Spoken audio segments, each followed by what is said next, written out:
ഞാൻ എഡ്ടെക് ഡൊമൈനിൽ നിന്ന് മനസ്സിലാക്കുന്ന ഒരു കാര്യം, നിങ്ങളുടെ ബിസിനസ് അല്ലെങ്കിൽ നിങ്ങൾ ചെയ്യാൻ പോകുന്ന സർവീസിനനുസരിച്ചാണ് ഇതിൻ്റെ ഒരു ഡെഫിനിഷൻ വരുന്നത്.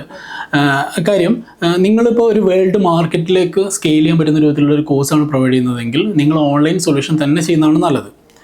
അതല്ല, നമ്മുടെ ഒരു പെർട്ടിക്കുലർ ഏരിയയിലുള്ള ഒരു ഡൊമൈനിലുള്ള ഈ സ്റ്റുഡൻസിനെ മാത്രം ടാർഗറ്റ് ചെയ്യുകയാണെങ്കിൽ അവിടെ ഹൈബ്രിഡ് മോഡലായിരിക്കും നല്ലത്. നിങ്ങൾ ട്രഡീഷണലോ അതല്ലെങ്കിൽ മറ്റെന്തെങ്കിലും പർപ്പസിനോ വേണ്ടിയിട്ടോ എഡ്യൂക്കേഷൻ പ്രൊവൈഡ് ചെയ്യുകയാണെങ്കിൽ നിങ്ങൾക്ക് നല്ലത് ചിലപ്പോൾ ഓഫ്ലൈൻ ഇൻസ്റ്റിറ്റ്യൂട്ടുകളായിരിക്കും. അപ്പോൾ നിങ്ങളുടെ ബിസിനസ്സിൻ്റെ ഗ്രോത്തിനെയും അതിൻ്റെ നിങ്ങളുടെ ഒരു ഫ്യൂച്ചർ പ്ലാനെയൊക്കെ ഡിപ്പെൻഡ് ചെയ്തിട്ടാണ് ഏത് സൊല്യൂഷൻസ് പ്രൊവൈഡ് ചെയ്യണം എന്നുള്ളത് നമ്മൾ ഡിഫൈൻ ചെയ്യേണ്ടത്. രണ്ടാമത്തെ കാര്യം, നമ്മൾ പ്രൊവൈഡ് ചെയ്യുന്ന സർവീസ് അല്ലെങ്കിൽ എഡ്യൂക്കേഷൻ എങ്ങനെയാണോ സ്റ്റുഡൻസിനെ സെർവ് ചെയ്യേണ്ടതെന്നുള്ളത് ഡിപ്പെൻഡ് ചെയ്തിട്ടും നമ്മൾക്ക് ഇതിനെ ഡിഫൈൻ ചെയ്യാവുന്നതാണ്.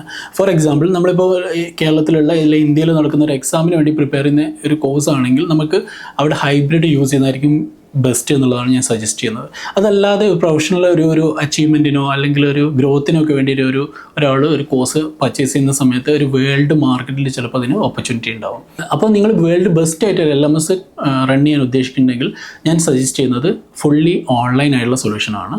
അതല്ല, നിങ്ങൾ ലോക്കൽ ഏരിയയിലോ അല്ലെങ്കിൽ ഒരു ഡൊമൈൻ സ്പെസിഫിക് ആയിട്ടൊക്കെ ചെയ്യുകയാണെങ്കിൽ നിങ്ങൾക്ക് ഹൈബ്രിഡ് ലേണിംഗ് യൂസ് ചെയ്യാവുന്നതാണ്. ട്രഡീഷണൽ ആണെങ്കിൽ മാത്രമാണ് ഓഫ്ലൈൻ ആയിട്ടുള്ള ഒരു കോഴ്സിന് മാത്രമായിട്ട് LMS സൊല്യൂഷൻസ് ഞാൻ റെക്കമെൻഡ് ചെയ്യുന്നത്.